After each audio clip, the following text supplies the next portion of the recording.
Hi, bike people. What do you say we take a look at some bikes for giants? This ad here is for what they're calling a late 60s Peugeot PX10. I'm not sure it's late 60s. I don't know. But this is a 63 CM bike, and that this kind of inspired me to just sort of like look at these massive bikes. You've got to be about 6'2", I think, to ride these comfortably. And you don't see tons of them, but you do see a fair share in the used bike market. Certainly not as many as like 58 centimeter bikes, but they're out there. And this one is claimed to be a frame that's hard to come by in this size. I don't think that that's a false statement. You won't see a lot of these frames in this particular size, but I also think it's a little bit misleading to sort of use that rhetorical device, because the fact is, now, and if this was late 60s, and I don't think it's quite that old, but if this was late 60s, that would make this almost 60 years old. So like any one of these frames are going to be rare. And then if you pile on another, data set to try to cross-reference with this frame size, it's going to be even more rare. Like my green Sienna has a World Wildlife Federation bumper sticker on it, and that's really rare. But that doesn't mean it's like desirable or special. It's just that like those two things happening at the same time is unusual. So yeah, this is unusual. I don't know how desirable it is. The seller says it's a solid frame to ride as is, with the patina and paint crackling, or do a... Sorry, that was a bad line reading. It's a solid frame to ride as is, with the patina and paint crackling, or do a concourse restoration. Unfortunately, has household paint in some areas. However, does not look like modern latex paint. There is gray paint on the chrome sections that can easily be taken off with steel wool and a nail polish remover. I love how he indicates that somebody painted this with some house paint, but it's not that latex paint. It's the good stuff. Yeah, I guess it kind of does. I don't know. I mean, I don't know enough about this frame. There may have been some silver paint on top of the chrome to begin with. I'm sure somebody will comment on that. I mean, that's some pretty thick paint. It doesn't look great. Strong-light headset and bottom bracket are buttery smooth with no notchiness. So that means the bearings inside are, haven't worn out the race, I guess. Seat and chain stays are straight A's, arrows. Ready for a good home.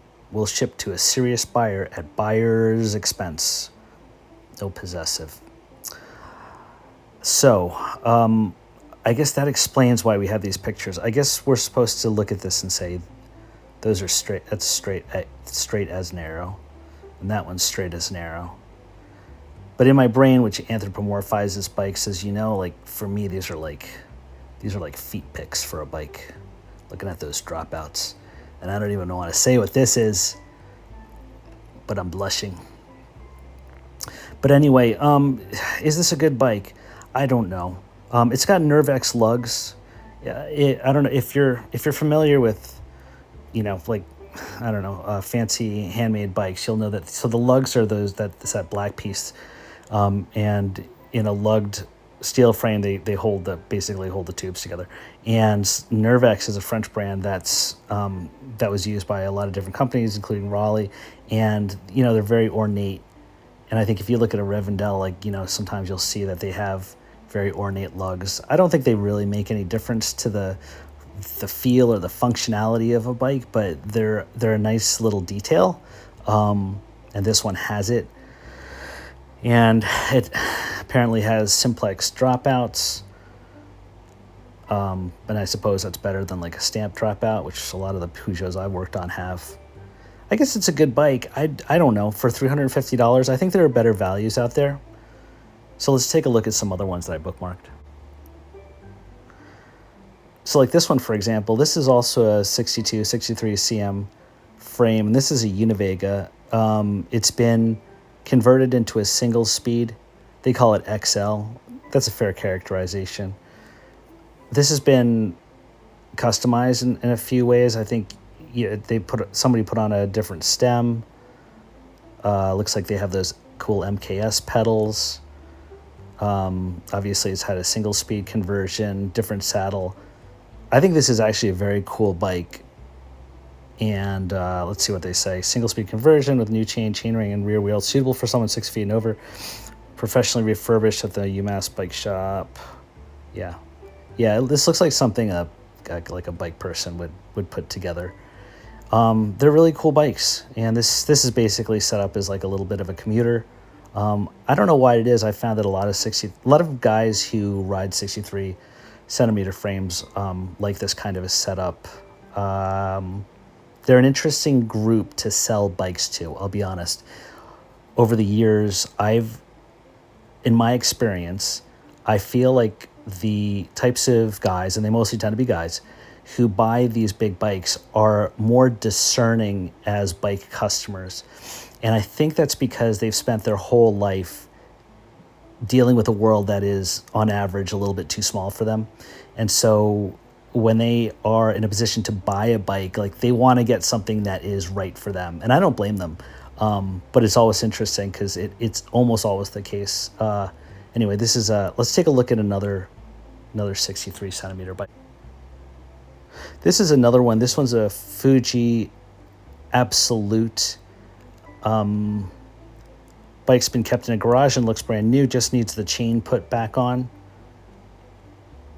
Yeah, I think that chain just kind of slipped out of one of the jockeys and just needs to be strung back up on that crank. It looks like it's in pretty good shape. This is nice. Fujis are great. The paint jobs always hold up, and especially if you keep them in a garage. For $50, I think this is actually a really good buy if you're looking for a bike in this size. Okay, so moving on, here's a Raleigh Marathon, also in that 63 cm. It says 24-inch bike frame for 6'1" and over, 1 speed with front brakes Tektro. Like, what did I tell you? This is set up as a single speed. Coaster brake. Coaster brakes are the brakes that you can backpedal and then activate the brake. This one has a rear brake caliper. There's no coaster brake. You'd be able to tell that from the rear hub. It'll be a lot bigger, and then there'd be like a bracket underneath attached to the chainstay. So I don't know why they think that this has a coaster brake, but it does have a rear brake, and it's got fenders, and it's set up as basically a commuter. No shifters because it's just a single speed, and it's pretty nice. That's going to be a pretty small gear ratio. That's probably like a 16 tooth in the back and maybe, I don't know, like a 38 or something in the front. So really good on hills, but if you got to commute like 10 miles, you're going to be spinning. So the bike doesn't have pedals, it doesn't have a seat. It was originally sold for $100. They're selling it for $25 less. I don't know. I know a lot of people tend to do this. They sell bikes without pedals. My advice, if you're selling a bike and it doesn't have pedals or a seat, just buy cheap ones, chuck them on there, because like your buyer doesn't want to have to buy a bike and then buy that stuff, and they might not know how to install them. So why create more friction than is needed? And you can recoup that money. Okay, here's another big bike. This one's a Raleigh. I think that's a Grand Prix by the looks of it, maybe. Nice, everything works. This bike is in very good condition. All original, 27-inch racer. Brakes work, gears work, straight ribs, and new tires. Ready to ride, first come, first serve. I don't really like the term first come, first serve, because like, what is that? What are you saying? I know a lot of people won't hold bikes, but like this guy was selling it for $145. Now he's all the way down to $150. I mean, clearly there's not a huge demand. Only about 5% of the world's population can even fit on a bike like this. I just don't think you don't really need to say first come, first serve. It just sounds a little bit, I don't know. It just sounds a little bit aggressive to me. straight ribs. I think you mean straight rims. 27-inch tires. That's, yeah, most of these are going to be 27-inch. And that's going to just, you can put on some pan racers, but these tires look like they're okay. You have these center pull brakes. In this picture, like the finish looks actually pretty good. Center pull brakes are they're kind of a pain to adjust, but once they're dialed in, they're fine, I guess. I think for the price, there's probably a lot of upgrade potential here. It's all right. I guess if you want gears, this is a good one, $75. Okay, and here's the last one. This is a Trek road bike for $150. Also, they start the ad. Also, description. Also, large frame, 27-inch wheels, vintage Trek, lightweight, double-butted aluminum tubes. Double-butted. These are steel tubes. 12-speed Suntour derailleurs. Derailleurs is going to be one of the most incorrectly spelled words in these ads. So take some time and memorize the spelling, because if you're ever playing Scrabble and you lay that word down, everyone else is just going to start levitating, because it's such a badass word to play in Scrabble. Okay, so this bike looks like it's in pretty good shape. Trek. They do a great job with their paint colors. The head badge looks pretty gorgeous. The logos look classy. You got to hand it to Trek. Let's see. Mangaloy 2001 double butted. So yeah, this is an alloy steel. There is manganese in chromoly, but I guess Mangaloy maybe has like a higher proportion of manganese. I don't know. Maybe somebody can comment below. I have had a couple of Mangaloy bikes. I think I had a Lotus or something, and they ride amazing. Like I actually found it to be like a really, really soft ride, and maybe even better than a Reynolds 531, which I love. Double butted Tangay. Yeah, these are really good tubes. This is a really good bike. The reflectors are off of the brackets, but they left the brackets on for some reason. Down tube shifters are not great. I have a feeling if you're like 6'2" or 6'3", and you got to reach down to shift, that's probably really a pain. But I think that I would say that out of all the bikes that we saw, including that Peugeot, this I would say this was probably the best buy. This, or maybe the Fuji Absolute, but I would, if I had the money to splash out and I was a giant, I think I would probably get this one, convert it to a flat bar with some thumb shifters, and I'd go with this one. Which one would you guys choose? Post down below. Do you ride one of these bikes? Thanks for watching.